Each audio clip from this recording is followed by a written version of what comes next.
झारखंड की हृदय स्थली के नाम से जाने जाने वाले गोड्डा का राजनीतिक दृष्टि से भी खास महत्व है। गोड्डा से देश के अनेक दिग्गज नेताओं ने देश की राजनीति में अपनी धमक दिखाई है। तो आज हम बात कर रहे हैं झारखंड के एक चर्चित और hot seat Godda Lok Sabha seat की। गोड्डा जिला खनिज संपदाओं से अटा पड़ा है। यहाँ के कोल परियोजना को राजमहल कोल परियोजना के नाम से भी जाना जाता है। यह कोयला खदान गोड्डा जिले के बोआरीजोर, महगमा और सुंदर पहाड़ी सीडी ब्लॉक में स्थित है। गोड्डा में एशिया का सबसे बड़ा खुला कोयला खदान है, तो यहीं पर चर्चित उद्योगपति अडानी का पावर प्लांट भी है।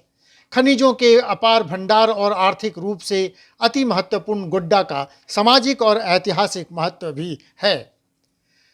गोड्डा को झारखंड का मिथिलांचल भी कहा जाए तो अतिशयोक्ति नहीं होगी, क्योंकि इस लोकसभा क्षेत्र में मैथिल ब्राह्मणों की बड़ी आबादी बसती है।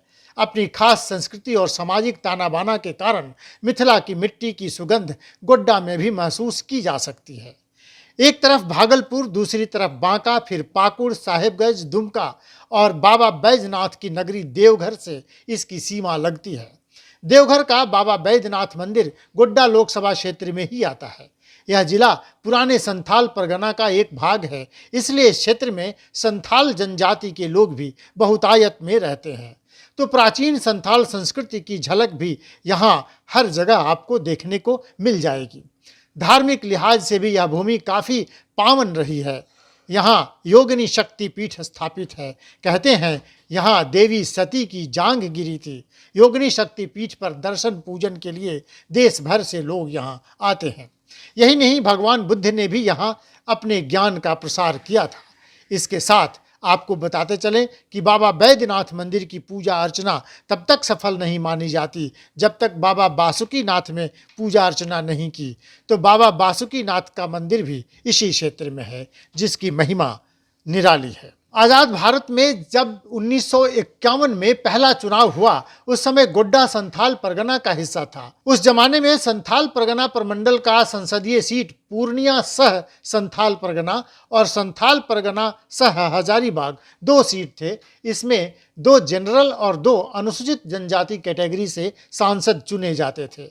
यानी देश आज़ाद होने के बाद जो पहला आम चुनाव हुआ, उसमें संथाल परगना से 4 सांसद चुने गए थे। पूर्णिया सह संथाल परगना के सामान्य सीट से पहली बार भागवत झा आज़ाद कांग्रेस से और एसटी से जुआर सोरेन पॉल जेएचपी से चुनाव जीतकर संसद पहुंचे थे। 1957 में देश के दूसरे आम चुनाव में दुमका और राजमहल अलग संसदीय सीट बन गए और इसके बाद 1962 में गोड्डा लोकसभा क्षेत्र अस्तित्व में आया। संथाल की 3 लोकसभा सीटों को देखें तो गोड्डा लोकसभा सीट ही है जो अनारक्षित है। गोड्डा लोकसभा क्षेत्र पर भी शुरुआती दौर से ही कांग्रेस का दबदबा रहा है। 1962 और 1967 में यहाँ कांग्रेस नेता प्रभुदयाल हिम्मत सिंह का को जीत मिली, तो 1971 में कांग्रेस के जगदीश मंडल गोड्डा से सांसद बने। आपातकाल के बाद 1977 में भारतीय लोक दल के जगदम्बी प्रसाद यादव ने कांग्रेस के जीत के सफर को रोक दिया, लेकिन 1980 में फिर से कांग्रेस ने वापसी की और मौलाना समीनुद्दीन यहाँ से चुनाव जीतकर संसद पहुँचे। 1984 में भी मौलाना समीनुद्दीन ही यहाँ से सांसद बने। गोड्डा में पहली बार कमल खिला 1989 में। उस चुनाव में बीजेपी के टिकट पर जनार्दन यादव मैदान में उतरे और संसद पहुंचे। बीच में 1991 में झारखंड मुक्ति मोर्चा के टिकट पर सूरज मंडल यहाँ से सांसद चुने गए। 1996, 98, 99 में तीनों बार बीजेपी के जगदम्बी प्रसाद यादव यहाँ से चुनाव जीतकर संसद तक पहुँचे। 2002 में बीजेपी के प्रदीप यादव यहाँ से चुने गए, तो 2004 में फुरकान अंसारी ने कांग्रेस की वापसी कराई। 2009 में भाजपा के युवा नेता निशिकांत दुबे गोड्डा से सांसद चुने गए और तब से लेकर आज तक यानी 2009, 2014 और 2019 में निशिकांत दुबे ही गोड्डा के सांसद चुने गए। तो इस तरह गोड्डा के मौजूदा सांसद हैं भाजपा के निशिकांत दुबे। इस लोकसभा सीट का विस्तार काफ़ी बड़ा है। इसमें गोड्डा की 3 विधानसभा सीट, तो 2 देवघर की विधानसभा सीट और 1 दुमका की विधानसभा सीट आती है। गोड्डा लोकसभा क्षेत्र के अंतर्गत जो 6 विधानसभा सीटें आती हैं उनमें मधुपुर, देवघर, जरमुंडी, पड़ैयाघाट, गोड्डा और महगमा है। इसमें देवघर विधानसभा सीट आरक्षित है। तो आपने देखा गोड्डा की सियासी जमीन से एक से बढ़कर एक कद्दावर नेताओं ने संसद तक का सफर तय किया, लेकिन गोड्डा जैसा पहले था आज भी लगभग उसी हाल में है। क्षेत्र में सबसे ज्यादा मुश्किल इन दिनों पीने के पानी और सिंचाई के साधनों का है। पानी के लिए हर तरफ हाहाकार मचा है, तालाब सूख रहे हैं, कई तालाबों में तो बच्चे अब क्रिकेट खेल रहे हैं। जलस्तर नीचे जाने से ज्यादातर कुएं और हैंडपंप सूख गए हैं। पानी की कमी से मनुष्य तो मनुष्य, मवेशी तक सब हलकान है। खेती बाड़ी का भी बुरा हाल है। गोड्डा और महगमा दोनों ही जगह 2 बड़े औद्योगिक क्षेत्र हैं। गोड्डा शहर से सटे अडानी पावर प्लांट से गोड्डा को बिजली तो नहीं मिलती, लेकिन इससे गोड्डा में गर्मी और प्रदूषण जरूर बढ़ गया है। जिले में बेरोजगारी मुंह बाए खड़ी है तो शिक्षा का हाल भी बेहाल है। लेकिन जनता के मुद्दे, चुनाव के मुद्दे कहाँ बनते हैं। हर बार जातीय समीकरण, जोड़ तोड़ और राष्ट्रीय मुद्दों को उछालकर चुनाव लड़े जाते हैं। इस बार भी गोड्डा में हर मुद्दों पर भारी जातीय गोलबंदी ही है। मोदी समर्थन और मोदी विरोध भी एक मुद्दा बनकर खड़ा है। गोड्डा में एक और खास बात है कि इस लोकसभा क्षेत्र में मुस्लिम मतदाताओं की अच्छी खासी संख्या है, जो किसी भी चुनाव को प्रभावित करता है। इस कारण अधिकांश बार सांप्रदायिक ध्रुवीकरण भी एक बड़ा मुद्दा बन जाता है। तो आइए एक नजर डालते हैं गोड्डा लोकसभा क्षेत्र में क्या है जातीय समीकरण। जातिवार वोटरों की बात करें तो गोड्डा में मुस्लिम मतदाता 3,25,000 हैं, तो यादव 2 लाख, ब्राह्मण 1,80,000, भूमिहार भी 1.5 लाख हैं, तो राजपूत 35,000 और कायस्थ लगभग 8,000 हैं। गोड्डा में घटवार 1 लाख, आदिवासी 1 लाख, दलित महादलित 2,40,000, वैश्य 1,50,000 जिसमें मारवाड़ी भी शामिल है, और अन्य वोटर जिनमें कोयरी, कुर्मी समेत गैर घटवार अति पिछड़ा शामिल है, जिनकी संख्या लगभग 2 लाख है। इस तरह हम देखते हैं कि चुनाव में अगर MY समीकरण चला तो किसी भी समीकरण पर वह भारी पड़ सकता है।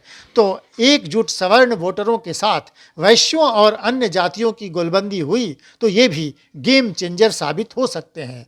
तो गोड्डा में भी 2024 के दंगल की तैयारी शुरू हो गई है। हर दल अपने अपने पहलवानों को अखाड़े में उतारने के लिए समीकरण बैठाने में जुट गया है। तो एक नज़र डालते हैं कौन होगा किस दल का पहलवान जो चुनावी अखाड़े में सबको चित्त कर सकता है। एनडीए में जाहिर है निशिकांत दुबे क्षेत्र के 3 बार से सांसद हैं, भाजपा के कद्दावर नेता हैं, संसद में बीजेपी के सबसे बड़े रक्षक की तरह खड़े रहते हैं। ऐसे में उनकी दावेदारी सबसे ज़्यादा मजबूत है। कहा तो यही जा रहा है कि इस बार भी निशिकांत दुबे का टिकट लगभग फाइनल है। उधर INDIA गठबंधन में किसे टिकट मिलेगा, इसको लेकर अभी तक असमंजस की स्थिति बनी हुई है। गठबंधन के कई नेता मैदान में उतरकर खुद की दावेदारी सबसे ज़्यादा मजबूत बता रहे हैं, लेकिन जिस नाम की सबसे ज़्यादा चर्चा हो रही है वह है कांग्रेस नेता फुरकान अंसारी की। फुरकान अंसारी वर्ष 2004 में कांग्रेस को इस सीट पर जीत दिला चुके हैं। क्षेत्र में जनता के बीच अच्छी पकड़ है और महागठबंधन में होने के कारण सभी दलों के समर्थन का उनको भरोसा है।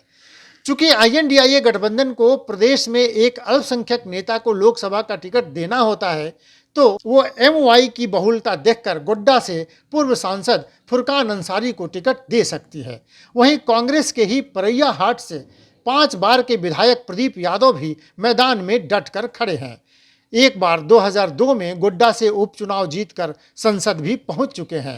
हालांकि प्रदीप यादव उसके बाद लगातार चुनाव लड़ते रहे, लेकिन कभी भी उनको जीत नहीं मिली। पिछली बार 2019 में JVM के टिकट पर चुनावी अखाड़े में उतरे थे, लेकिन निशिकांत दुबे से करारी शिकस्त झेलनी पड़ी थी।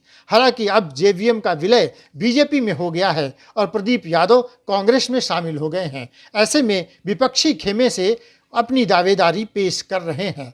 उधर महागमा से कांग्रेस विधायक दीपिका पांडे सिंह को लेकर भी क्षेत्र में खूब चर्चा चल रही है।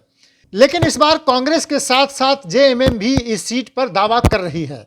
JMM के पास उम्मीदवार के रूप में संथाल परगना के सबसे बड़े बाहुबली नेता सारठ विधानसभा क्षेत्र से 5 बार विधायक रहे उदय शंकर सिंह उर्फ चुन्ना सिंह हैं। चुन्ना सिंह की उम्मीदवारी के पीछे जेएमएम का तर्क है कि चुन्ना सिंह भूमिहार समाज से ताल्लुक रखते हैं और इस समाज का वोट गोड्डा और दुमका दोनों सीट पर निर्णायक भूमिका में है। लेकिन पिछली बार जेएमएम दुमका का अपना मजबूत गढ़ भी नहीं बचा पाई है। कांग्रेस कोटे की सीट पर जेएमएम का दावा कितना असरदार होगा ये तो वक्त के गर्भ में है, लेकिन इस एमओआई समीकरण वाले सीट पर आईएनडीआईए गठबंधन से राजद की भी नजर गड़ी हुई है। तो लाइव बिहार पर जारी है झारखंड के सभी लोकसभा क्षेत्रों में चल रहे सियासी खेल की दिलचस्प कहानी। चुनाव आते आते गोड्डा में अभी कई उलटफेर और जोड़ तोड़ होने बाकी हैं। हर अपडेट हम सबसे पहले आप तक पहुंचाएंगे। जुड़े रहिए लाइव बिहार के साथ। अगली कड़ी में हम झारखंड के कोडरमा लोकसभा क्षेत्र की कहानी लेकर हाजिर होंगे। देखते रहिए live Bihar. Live Bihar YouTube पर सब्सक्राइब और फेसबुक पर लाइक जरूर करें।